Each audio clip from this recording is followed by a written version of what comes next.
Hello viewers, welcome back to my channel. இப்போ என்ன பார்க்க போகிறோன்னா, அந்த காலத்தில் பாட்டிலாம் கிராமாந்தரத்தில் பண்ணின ரொம்ப ரொம்ப டேஸ்டியான ஒரு வித்தியாசமான கத்திரிக்காய் கொத்ஸு. ரொம்ப சிம்பிளாக ஆற்றுல இருக்கிற சாமானை மாத்திரமே வச்சு சட்டுன்னு பண்ணுற மாதிரி ஈஸியான ஒரு சைட் டிஷ் தான். இதை இட்லி, தோசை, உப்புமா, பொங்கல் எல்லாத்துக்கும் தொட்டு சாப்பிடலாம். ஏன் சாதத்தில் போட்டு பிசைஞ்சு சாப்பிடவே சூப்பராக இருக்கும். எப்படி பண்ணலான்னு பார்க்கலாமா? கத்திரிக்காய் புளி கொச்சு பண்ணுறதுக்கு இது ஒரு பெரிய பச்சை கத்திரிக்காய் எடுத்துகிட்டு இருக்கேன். இந்த கத்திரிக்காய் ஒரு 100 கிராம் இருக்கும்.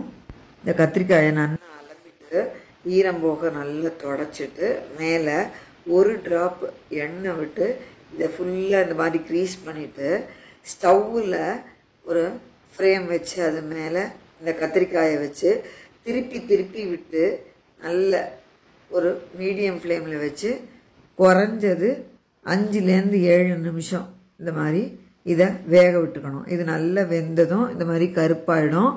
இப்படி வேக விட்டு எடுத்தால் தான் உள்ளெல்லாம் நல்லா வெந்திருக்கும். உள்ள வரைக்கும் வேகும்போது இந்த மேல் தோல் லேசாக வெடிப்பு வந்து இந்த மாதிரி தண்ணியாக வரும், தெரியறதா? இந்த மாதிரி வந்தால் தான் அது நல்லா வெந்திருக்குன்னு அர்த்தம். இதுக்கு குறைஞ்சது 7-8 நிமிஷமாவது ஆகும் ஒரு கத்திரிக்காய் இந்த மாதிரி பண்ணுறதுக்கு. இப்போ இதை நல்ல சூடு ஆறினதும் மேலாக இந்த தோலை எடுத்தாலாக்க இது மாதிரி உரிக்க வரும். இதே மாதிரியே ஃபுல்லாக மேல் தோலை உரித்து எடுத்துட்டேன் பாருங்க, தெரியறதா? ஃபுல் அண்ட் ஃபுல் இந்த தோலை எடுத்து தனியாக வச்சுட்டேன்.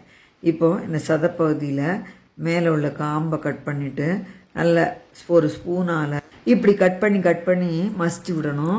நல்லா வெந்திருந்தா தான் இந்த மாதிரி நல்லா மசிஞ்சு கிடைக்கும். அப்போ தான் நல்லா இருக்கும். இப்போது கொச்சு பண்ணுறதுக்கு மிக்சியில் காரத்துக்கு 2 பச்சை மிளகா, 1 துண்டு இஞ்சி, 4 கருவேப்பிலை சேர்த்து தண்ணி விடாமல் இந்த மாதிரி கரகரப்பாக பொடிச்சு எடுத்துட்டேன்.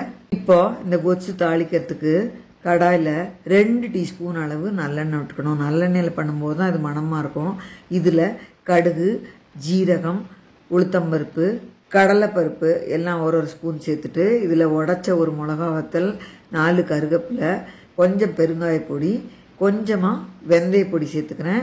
வறுத்து பிடிச்ச வெந்தயப்பொடி இருந்ததுன்னா கடைசியில் சேர்த்துக்கலாம். இது பச்சை வெந்தயப்பொடி, அதனால் எண்ணெயிலேயே சேர்த்து வதக்கிக்கிறேன். இது கூடவே இப்போது கரகரப்பாக அடைச்சி வச்ச இந்த பச்சை மிளகா, இஞ்சி அதையும் சேர்த்துட்டு மசிச்சு வச்சுருக்கிற கத்திரிக்காயையும் சேர்த்து பச்சை வாசனை போக 1 நிமிஷம் போல் இதை நல்லா எண்ணெயில் வதக்கிக்கணும். மேலாக 1/2 டீஸ்பூன் மஞ்சப்பொடியும் சேர்த்துக்கிறேன். இது நல்லா வதங்கினதும் சின்ன நெல்லிக்காய் அளவு புளியை 1/2 டம்ளர் தண்ணியில் ஊற வச்சுருந்தேன். இதை நல்லா கரைச்சி இது கூட சேர்த்துடலாம்.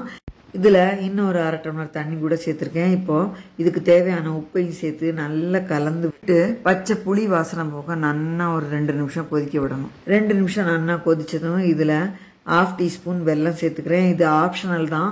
இதை சேர்க்கும் போது அதோட டேஸ்ட் இன்னும் சூப்பராக இருக்கும்.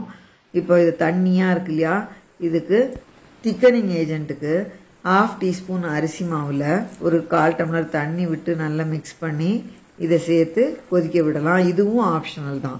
தண்ணியான கன்சிஸ்டன்சிலே இருந்தால் பரவாயில்லன்னு நினச்சேன்னா இந்த அரிசி மாவு விட வேண்டாம். இந்த அரிசி மாவு விட்டு கொதிக்கும் போது இது இன்னும் கொஞ்சம் கூட திக்காய்க்கும்.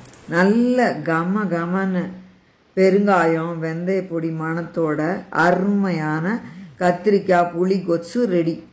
சுட சுட சாதத்தில் நல்லெண்ணெய் விட்டு இந்த கொச்சை சேர்த்து பிரட்டி சாப்பிட்றதுக்கு சூப்பராக இருக்கும். தொட்டுக்கு அப்பளமும் வடாமும் வச்சுருந்தா போகிறோம்.